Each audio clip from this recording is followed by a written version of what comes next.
my name is Oluwatosin Olasende. I'm the founder of Money Africa. Money Africa is a financial literacy platform that educates people about their money, leveraging, and technology.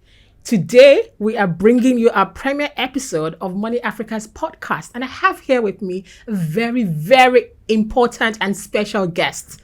Guess what we're talking about today? Managing your finances to prepare for rest. So, I bring to you Koromone Koroye. Here. Thank you, Tosin. She said my name is so much vim. I love it. I love it. So I know how she's so passionate about us getting her name right. So I had to do that. Thank you. Tell me, what have you been busy with? What have you been busy with for the past decade? For the past decade, that's a good question. I love that. I've been working. I've been building my legacy in media, in communications, in brand management, storytelling as well. I know that there are people who just found out about me because I did an intro on Ajebota's album. Happy to inform you that I'm so much more than that. Happy to inform you. So yes, I mean, right now, currently my position is managing editor at Tech Cabal, but I am outgoing. I'll be exiting in a few weeks. So I like to just think of myself as a communications and media specialist. Yeah. Fantastic. And guess what, guys? She's been so humble. She's not telling us all about it. So Keke tweeted the other day, right? And she was talking about her exit. Yes. And it was a buzz. Like, it literally trended. Like, what's going on? Congratulations. Yes. Subsequent to that post, what happened? You know, it's interesting because after I'd said I was leaving and I'd made that announcement, of course, I got a number of messages. And the first question people asked was, what are you going to do next? And my response, shocked a lot of people because I said, I'm going on sabbatical, specifically for 3 months. To be honest, to some people, I even said it may be longer depending on how I feel after the 3rd month.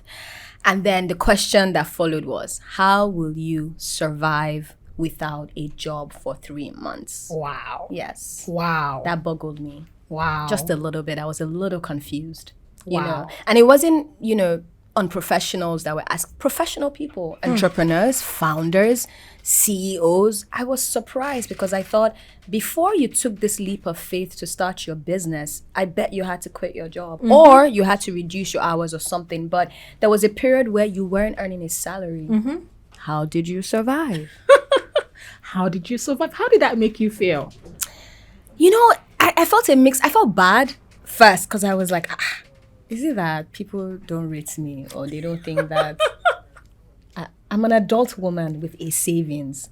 I felt bad a little bit because I thought, what kind of question is this, And then after I think that feeling passed, I felt very angry because I thought, this is a bit insulting that I'm being asked, how will I survive because I don't want to work deliberately for 3 months. And then I thought if somebody was fired, it's unlikely people will ask them, how will they survive? They are likely to ask them, how can I help you find a new job? Oh my gosh. So it's the approach towards it. Yes. That's very true. They'll probably be like, give me your CV. Yes. What are you, what industry do you want to go into? Yes. Can I do an introduction for you? They would even say, take time to work on your CV. So how come people who are fired are given that benefit of the doubt to take the time they need to work on their CV? They even say take a course to upskill. But somebody who is a professional and has a history of working for over a decade says they want to go on a 3-month sabbatical and people are wondering how they will survive. That is too much for me to bear. No, it's a lot, really. Do you think that gender plays a role here? That would they have asked the guy the same question under the same circumstances? 100%. 100%. I don't think anyone is going to ask a man, how will you survive, if he says he's going on a sabbatical. This is different from if a guy says, I lost my job, right? This is different. This is someone saying, I am deliberately taking time to rest. In fact, as a matter of fact, let me share this. When I had made that announcement about the sabbatical, I got a message from a young woman saying her husband wants to do the same thing, but she has not given him the go-ahead because she keeps thinking, how will we survive? But she knows that he needs the rest. So I told her, I said, you need to support your husband. To take that rest. He needs to take that rest because if he's voiced it to you, it means that he's actually on the brink. Either he's burned out or about to be severely burned out. And he will do you no good if he's burned out. Fantastic. And this just makes me ask, why aren't people thinking about how to plan for taking a rest? Because rest is an asset. You come back refreshed, Yes. new ideas, you birth more, you could even get better opportunities. Of course, because now you're taking time out to sit and think, okay, I've done 2 years here, 3 years here, maybe for some people 5 years. Okay, what do I want to do next? What does growth look like for me? I will be very honest and say you cannot answer those questions while you are in that job. It's not possible. And you can't answer it while you're on leave. And by the way, when Nigerians take leave, they're still working. That's true. Me, I am a serial leave taker. When I go on leave, I don't even have Slack. I delete my Slack, I delete my Gmail app, and I am on leave.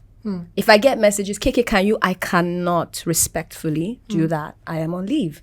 Because that period is for you to rest and then come back. Now, how many companies do unlimited time off? Not a lot. Not a lot. So max 5 days, 10 days. Maybe you can even take the whole 20 days. And you're working for how many days in a year? Come on, guys. Like, we've got to have a conversation about this. You've got to have a conversation. Because it's a very, very important conversation. Then you just see people just going like zombies. It also limits innovation, right? Yes. Because you're just literally doing the same thing. You're burned out. You're burned out. That's the truth. When people say things like, why do I feel this way? I feel restless. I'm not coming up with new ideas. I feel blocked. You are burned out, especially if you work in a startup, in a fast-paced work environment. You need to be able to take a break. Fantastic. Now, the other question I want to now ask you is about emergency savings, like planning for these things. For us to be having this conversation, it's either why are people working if they're not actually putting this as a priority to save towards, or do we really have a problem with savings and investing? Like, for this to keep coming up, there's something there. Fundamentally, I don't think Nigerians understand. I'm being very specific about Nigerians because when I had this conversation with my non-Nigerian colleagues and peers, they were excited. Nobody even asked me, how are you okay? Do you even have a savings? They just said, this is fantastic. Good luck, right?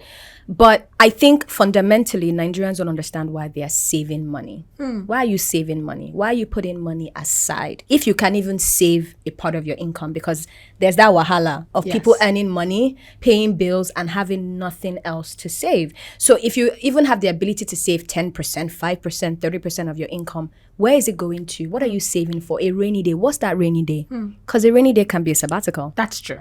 Right? Or are you saving it because your AC might blow and you need to maybe shell out 100K to fix it, or your car might break down, right? Yeah, are those emergencies to some extent, but rest should be an emergency. I agree. That desire to pull back and say, you know what, if I can afford to do 1 month, I'm saving. So why can't you, at the start of the year, say sabbatical, 3 months? I'm going to put X amount of money there. That's a rainy day fund. Absolutely. And I also want to quickly plug in Ladder. We have an app that actually allows you to save money. So guys, download the app, name it, rest or whatever, and actually start saving towards it. So Keke, I want to ask you another question, right?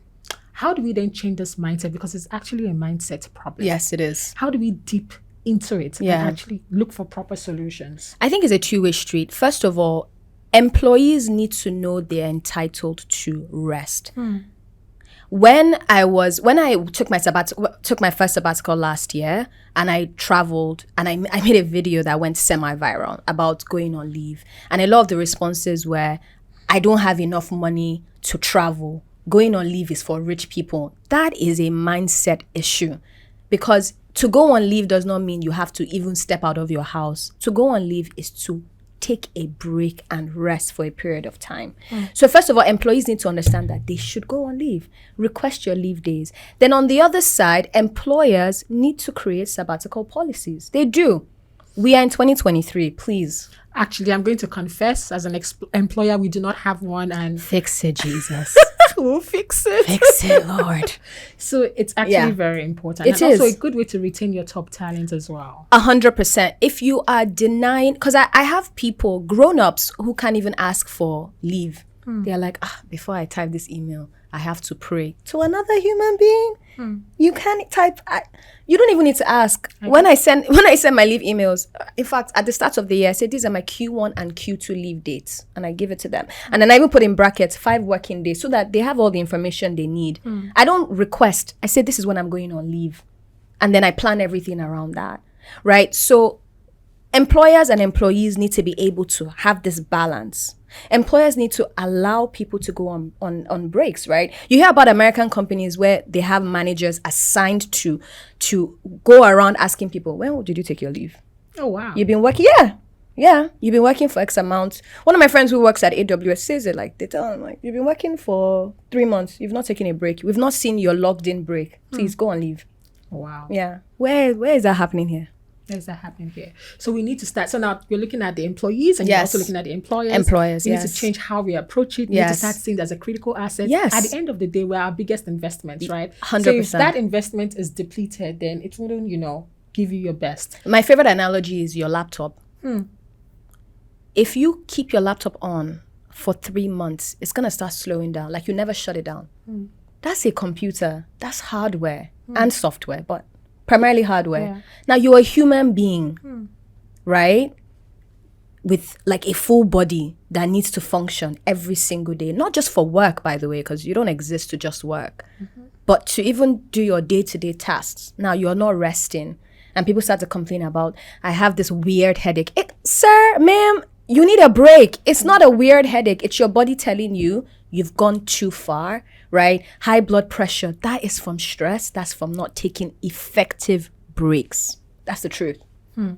Makes perfect sense. I think what I'm taking from here is rest is an asset. It's very critical. You need to prioritize it the way you prioritize all the things that are important to you. Great. Just to pitch in, right? I remember when I turned 30, I had left my previous job. I was 29 then. So I was thinking, I'm just going to skate for like 3 months, 6 months, find myself. I guess the right word really for that was actually sabbatical, right?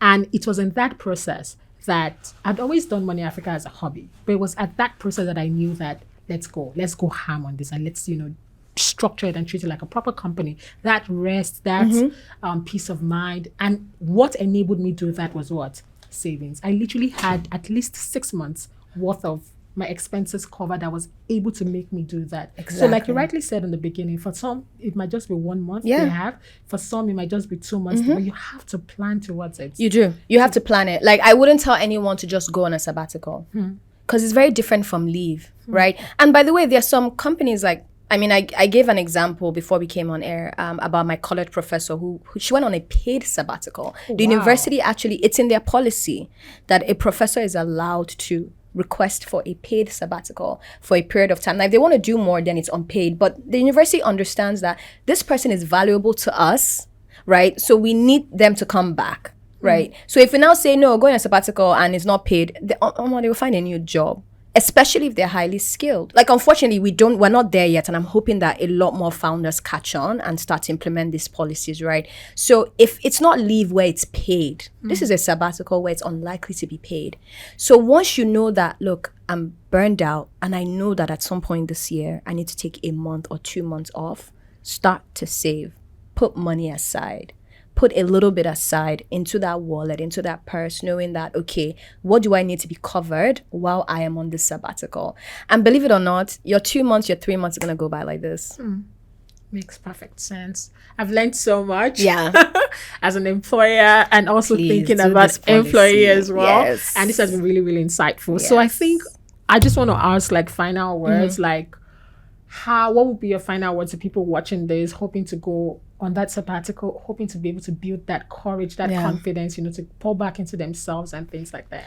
I just have to say that, especially if you're an ambitious person, I'm an ambitious person, which is why I had a really tough time when people were asking me how you're going to survive, because I'm thinking, I love to work.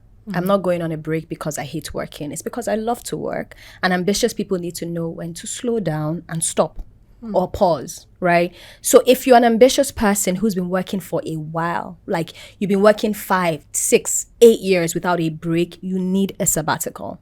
You do, right? And I want to say that when you are about to go on that sabbatical, I would say limit the amount of people you tell, because a lot of people have tried to plant seeds of doubt and fear. Oh Yeah. my gosh, that's something I didn't even think about. Yeah. So make that move first before you tell them. Yes. So that way you've already made the move. And if they ask you questions, how are you going to survive? I don't even know how to even answer that question, to be honest, because I'm like, what do you mean, how will I survive? So all I keep saying is I'm an adult woman. I'm 31 years old. I have a savings. It will be weird for me to have been working for this long in my life, both here and in America, and not have a savings, right? So the only thing you need to figure out is how much money do I need to put aside for X amount of days or months, right? But the most important thing is that you understand that you need that rest, right? And just like how you went on your own break and realized that you wanted to monetize this thing that was a hobby, I guarantee that that's exactly what's going to happen for a lot of people. They may realize, you know what, I don't want to do full time for a while. Maybe I want to consult. Maybe I want to start learning something new. Maybe I want to upskill, and it may take me 6 months to do that, right? So you have to think, what value do I want to add to myself, right? And then what part of that value do I want to give to someone else, whether it's full-time or contract, right? You are the common denominator there, right? Employers go after highly skilled people. Sure. Right? Even in the beginning when they don't have money and they hire generalists, those generalists still have specific skills. True. Without them, the business cannot take off. True. So now you've given your time and attention to a business, and now you need a break. Think about yourself, please. That's my only word of advice. Think about yourself. You matter. You matter. Interesting. And I really, really enjoyed this conversation. We've spoken about how, as a woman, like them asking you this question, we asked our other friends in the room, our CEO, and just basically trying to get his view on it as well. And I definitely see that take. And thank you so much for joining us. Thank you for having me. I enjoyed this conversation. Me and I'm too. hoping that you guys, as an employee or as an employer, take something out of this and you actually start planning ahead. And don't forget to download Ladder's app and start saving today. Take care. Bye.